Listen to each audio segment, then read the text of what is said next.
Mesdames et messieurs, bonsoir et bienvenue. Voici le sommaire. Les huissiers de Guinée sont en grève depuis le 12 avril dernier. Ils protestent contre une décision du procureur général qui a interdit la livraison des réquisitions permettant l'exécution des décisions de justice par les huissiers. Les grévistes sont désormais soutenus par le barreau de Guinée. Le président de l'UFD, Mamadou Badiko, tacle ses collègues opposants du Parlement. Il soutient qu'il n'y a pas plus de 3 ou 4 qui ont payé leur caution lors des élections législatives. C'est tout pour le sommaire. Dans un court instant, les détails. C'est tout pour le sommaire. Dans un court instant, les détails. Mesdames et messieurs, une fois de plus, bonsoir et bienvenue. Les huissiers de justice sont en grève depuis lundi. Ces auxiliaires de justice protestent contre l'interdiction faite par le procureur général de livrer les réquisitions relatives à l'exécution des décisions de justice par les huissiers.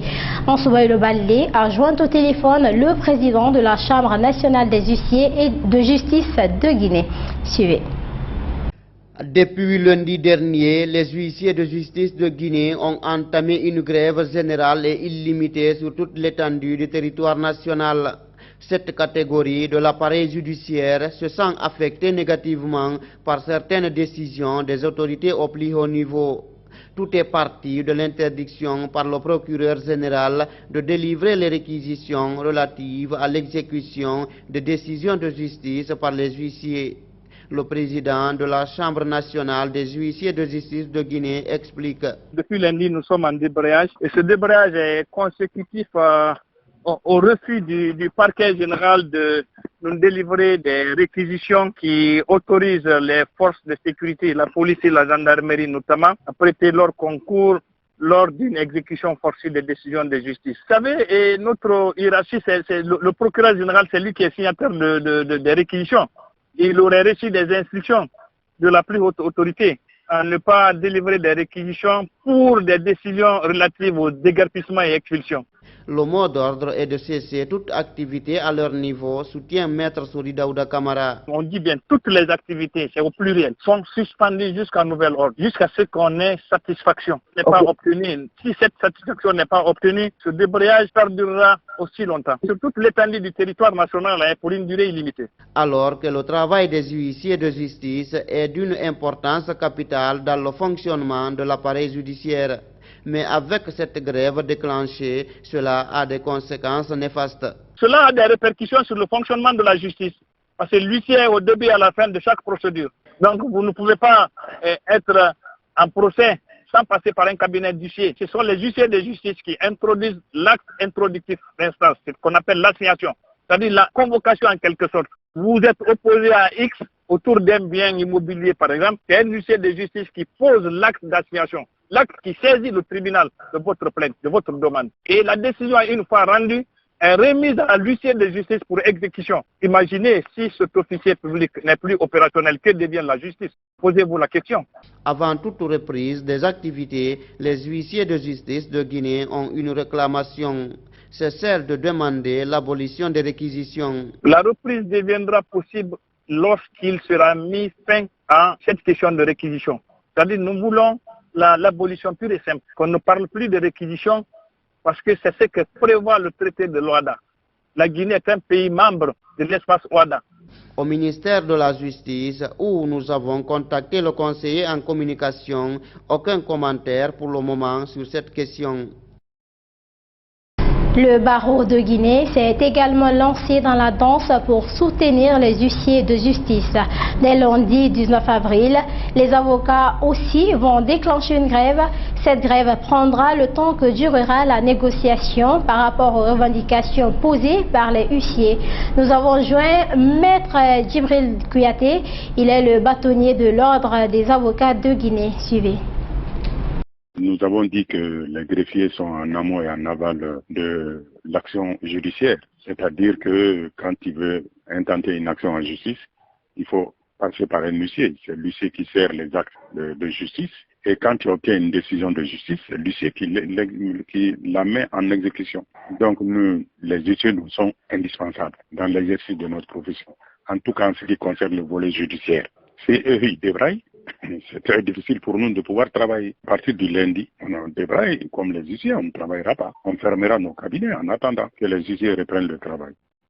Le président de l'UFD, Mamadou Badikoba, fait parler de lui encore. Ce doyen de l'opposition s'attaque à ses collègues députés opposants. Pour lui, il n'y a pas plus de 3 ou 4 qui ont payé eux-mêmes leur caution pour les législatives du 22 mars qui les a amenés à l'Assemblée nationale. Badiko soutient que c'est la mouvance qui a réglé la facture de la plupart de ceux qui se réclament de l'opposition. En réaction à cette sortie médiatique, le député Boubacar Diallo du PPD pense que le doyen fait son show et que ce sujet n'est pas d'actualité. Reportage Mamadou Tanoba.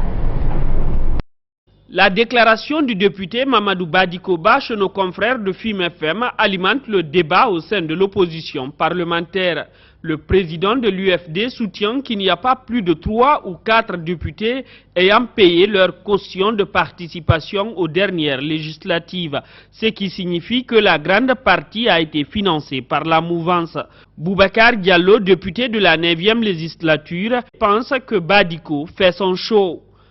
C'est le show. Pour Ona Badiko, j'ai l'impression que c'est un show parce que ça, ce n'est pas l'ordre du jour. D'accord? Pour moi, personnellement, ça ne m'intéresse pas. Mais si j'ai quelque chose à dire là-dessus, c'est dire simplement que notre focus, c'est ce que nous faisons pour le pays. Qui c'est qui a été élu ici? On connaît depuis 2010 les ratés au niveau des élections. Comment ça se passe? Mais qui parle de ça? Ben voilà ce que je voulais dire. En tout cas, pour moi, les bêtises politiques, je ne rentre pas dans ça, je parle de ce qui est essentiel. Le reste, là, vraiment, ça ne me regarde pas. Pour cet opposant, il revient à Mamadou Badikoba de publier la liste de ceux qui l'accusent. Nous sommes blancs comme neige dans cette affaire. On ne prend pas part, c'est à eux de s'expliquer. Donc s'il y a des explications à donner, c'est ce qui est plus important. Ce n'est pas dire tel a reçu ou tel n'a pas reçu. Qui c'est qui a reçu, qui n'a pas reçu? Si lui le sait, il n'a qu'à publier les listes alors. Le président du Parti pour la paix et le développement estime que les critiques devraient être orientées vers l'action gouvernementale. La critique fondamentale, c'est la critique de l'action gouvernementale. C'est que fait le gouvernement. Nous ne sommes pas des décideurs, ce n'est pas nous qui faisons, ce n'est pas nous qui exécutons. Pourquoi se mettre à critiquer les autres? Donc si vous me posez la question, moi je ne fais que répondre. Parce que quand on parle de députés en général, je suis un député. Mamadou Badikoba dit attendre la réaction de 10 députés membres de l'opposition parlementaire avant de revenir sur le sujet du paiement de la caution des législatives de 2020. Ce vaste opération de déguerpissement menée récemment par les autorités continue d'alimenter la polémique dans la cité. Par endroits, on reproche au cadre commis à la tâche de profiter de la campagne de libération des emprises des routes pour cibler des maisons qui n'étaient pas concernées, comme l'a confirmé le Premier ministre, qui dit d'ailleurs ne pas savoir d'où il est venu cette décision. À Koya, par exemple, des riverains de la nationale Koya Forekaria, Pamalap, qui devraient être indemnisés dans le cadre de l'élargissement de cette route, ont été sciemment confondus aux occupants illégaux des bordures de route. Nous apprendons. Ansouba Balé est allé à leur rencontre. Suivez son reportage. La préfecture de Koya est l'une des zones les plus touchées par la campagne de récupération des domaines publics. Nous sommes ici à l'Efredara sur la nationale Koya Forekaria Pamelap.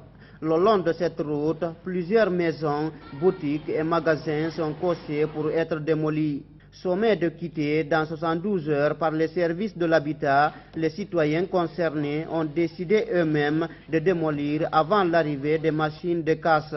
Depuis la marque de Croix, il y a de cela une dizaine de jours, aucun signe de retour des agents de l'habitat sur les lieux, nous apprennent les citoyens de Guerpi. Ils ne sont plus revenus, l'équipe n'est plus revenue, on n'a vu aucune machine pour la démolition. Les marquages sont faits, mais aucune suite. On se demande est-ce que les travaux de construction même de ce tronçon, de cette route-là, aura lieu cette année, parce que bientôt la saison des pluies. C'est une inquiétude totale qui règne chez les occupants. Ils ont enregistré beaucoup de pertes depuis le passage des agents marqueurs. C'est l'État qui nous a dit de casser. Bon, on a tout fait parce que moi j'ai perdu ici 7 magasins plus une chambre couchée, 4 mètres carrés. On était tenu obligé, comme les autres l'ont déjà fait, on a été obligé, j'ai démoli. Donc pour le moment là, je n'ai pas les moyens. J'ai une grande famille en charge. Donc j'ai même crédit de l'argent, je me suis endetté pour pouvoir au moins construire d'autres magasins. Raison pour laquelle j'ai fait ce soubassement que vous voyez derrière moi. Tous soutiennent avoir connu leur vie dans cette localité. Aucune sensibilisation préalable, encore moins un dédommagement ne leur a été signifié, déplore-t-il. Ils sollicitent donc de l'État une indemnisation. Vraiment, c'est de nous indemniser. En tout cas, on s'attend beaucoup à ça, comme le cas de Koya km 36. On n'a pas de force, mais on demande l'État vraiment pour nous rembourser. Parce que vraiment, quand tu vas, moi, je suis simple mécanicien, mon frère. L'argent que j'ai dépensé ici, là, ça fait plus de 20 ans, je suis en train de chercher. Aujourd'hui, je n'ai pas là où je vais partir. Il n'y a pas eu de sensibilisation. Nous, on a été à la mairie une fois. On nous a dit de rester. Ils vont venir faire l'inventaire. Mais jusqu'à présent, ils n'ont pas fait l'inventaire. Ils ont presque fini de détruire leur maison, mais une autre situation intéresse les concernés. C'est les puits qu'ils ont creusés pour pouvoir s'approvisionner en eau potable. D'ailleurs, plusieurs d'entre eux se demandent pour quelle fin l'État veut les déguerpir. On se demande, est-ce une autoroute, ou bien une autoroute 2 fois 2 voies, ou bien une grande route. Une route de 40 mètres, on se demande, au moins 10 mètres de chaque côté, on pouvait comprendre. Mais une route de 40 mètres, en tout cas c'est l'État qui sait quelle route vraiment il veut construire sur ce tronçon Koya-Furkaria. Le président américain Joe Biden annonce avoir autorisé une série de sanctions financières sévères contre la Russie et l'expulsion de 10 diplomates russes, suscitant l'ire de Moscou. Lors de son discours depuis la Maison-Blanche, Joe Biden indique également avoir proposé un sommet en personne avec Vladimir Poutine cet été afin d'engager une désescalade des tensions. Suivez. Joe Biden ou la politique de la main de fer dans un gant de velours. La main de fer, c'est une nouvelle série de sanctions contre Moscou, accusée d'être à l'origine d'une cyberattaque d'envergure et d'ingérence dans les élections américaines de novembre dernier. Aujourd'hui, j'ai approuvé plusieurs mesures, dont l'expulsion de plusieurs responsables russes en conséquence de leurs actions.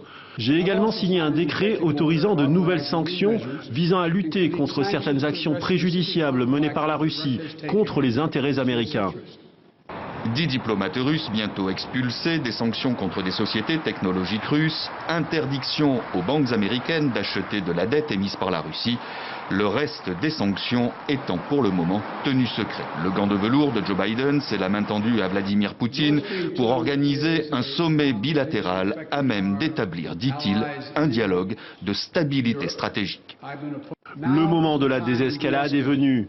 Nous devons aller de l'avant au moyen d'un dialogue réfléchi et d'un processus diplomatique. La démarche est positive, dit Moscou, d'autant que c'est Vladimir Poutine qui l'a proposé le premier. Ça c'est pour l'aspect velours du Kremlin, mais ça ne suffit pas à calmer l'ire de la Russie, pour qui les sanctions sont inacceptables et promet en retour d'y répondre.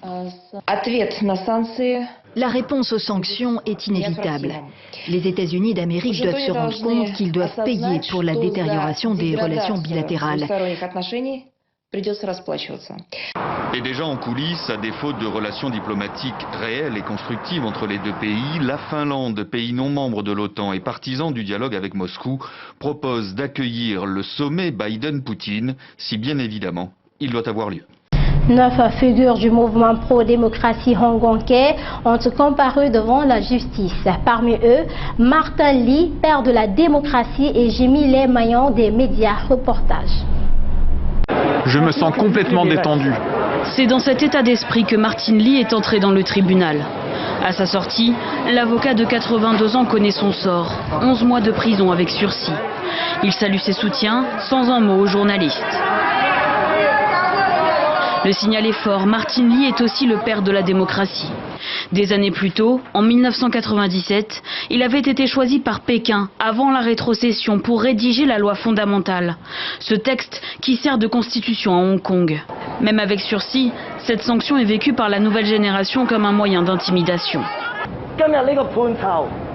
La sentence prononcée aujourd'hui dissuadera les citoyens de parler. La société perd progressivement une voix rationnelle, patiente et pacifique pour communiquer avec le gouvernement. Au total, 9 figures du mouvement pro-démocratie étaient devant la justice. Il leur était reproché d'avoir organisé le 18 août 2019 l'une des plus importantes manifestations qui ont secoué Hong Kong cette année-là. Ils encouraient jusqu'à 5 ans derrière les barreaux. Ce syndicaliste, lui, a été condamné à 1 an de réclusion. Que nous soyons en prison ou en exil, nous travaillons ensemble. Je tiens à remercier tous les habitants de Hong Kong pour la camaraderie et la solidarité. Merci. Parmi les peines prononcées, celle de Jimmy Lai, magnat de la presse. Il écope de 14 mois de prison. Jimmy Lai, ennemi juré de Pékin, avait vu son média perquisitionné. Cela fait des années qu'il milite lui aussi pour l'instauration d'un véritable suffrage universel. En 2015, il était la cible de représailles et à l'époque déjà, il n'entendait pas céder. Si on baisse les bras, si on arrête de se battre pour notre liberté et la démocratie, nous abandonnons en quelque sorte notre dignité en tant qu'être humain. 4 autres de ces militants non violents très respectés à Hong Kong ont écopé de peines allant de 8 à 18 mois de prison.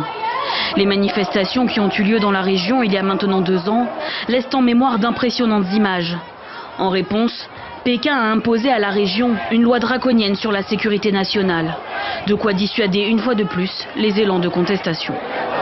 Et voilà, mesdames et messieurs, c'est la fin de ce journal réalisé par toute l'équipe de Gangan RTV. À tous, merci de l'avoir suivi et merci de votre attention à Gangan TV. Les infos continuent sur notre page Facebook. Bonsoir.